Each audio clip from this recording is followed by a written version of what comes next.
Well, there are no guardrails right now. Like, that's the problem. Not NIL. NIL is not the problem.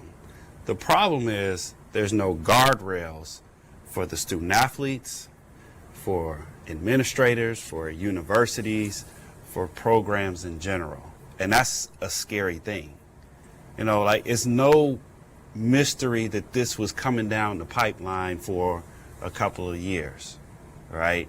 And so you would like to have thought at the very top, you know, in the executive offices of the NCAA, there would have been a better plan, you know, to kind of help everybody, one, be educated, but then two, not let this thing just become roughshod and wild, wild west. Because, I mean, let's be honest, and a lot of people won't say this out loud, but like, the people who have seemed to have just gone rogue with this, like, they've been doing this a while, right? Like, they've been doing it a while. Now it's legal, and that's fine. Like, we all embrace it. But the concern, and I think Phil was, is that there's no, you know, there's got to be some checks and balances in place, right? To make sure that everyone is not taken advantage of, not just the student athletes, the universities. I mean, we just came off a pandemic. Most of these universities and athletic departments' budgets have been hemorrhaging for a couple of years now, right? And coming out of that, now we're saying, oh, we just throwing all this money, you know, at these players. And, you know, the perspective, even the most sane and rational people who want to do things the right way, if you get enough money thrown at them, their perspective changes. There's another person at the table.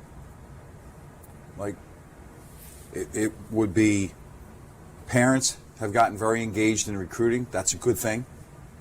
There's the kids sitting there. In some cases, there's the high school coach sitting there. There's the AAU or the summer coach sitting there, and the kid kind of indicates to you who's going to be at the table. Well, now there's another person. And at 16 or 17 years old, there's now an agent involved. And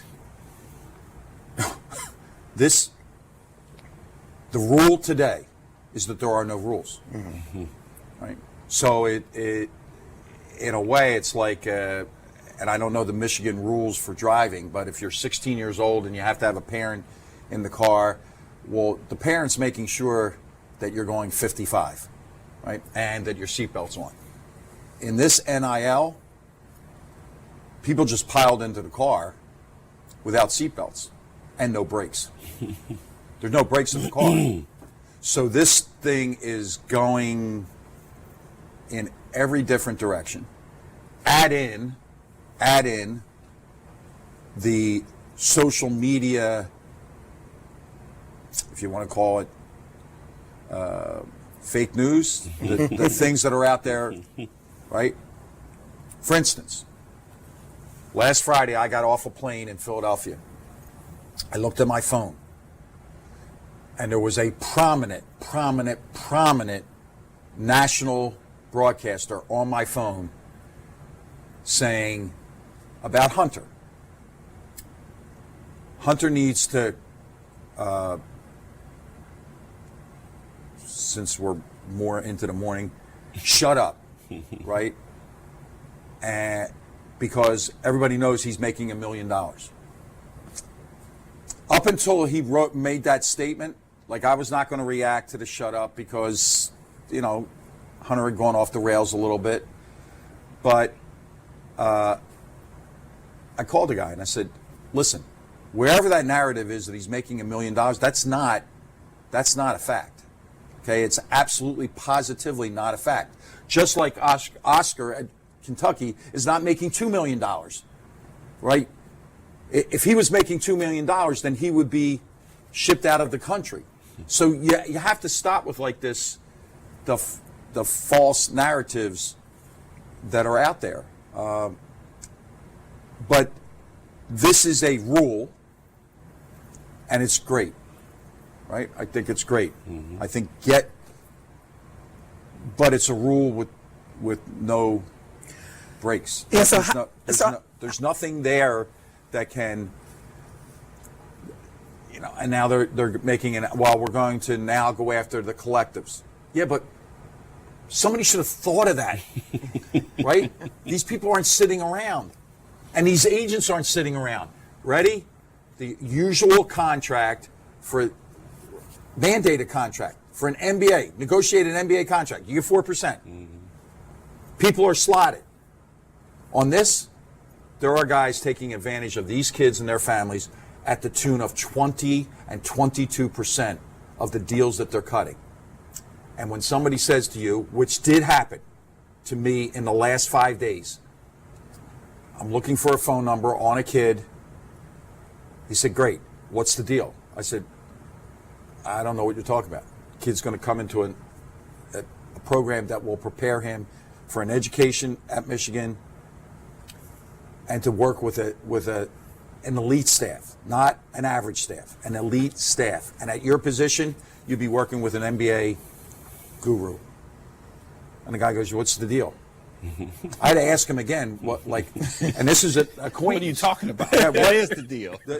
This is an acquaintance, not a friend, but an acquaintance. And he gave me a figure. And I said, all right, talk to you later. I can't do it, and Michigan can't do it. And Sam, you're being very kind. Hunter left the rails, right?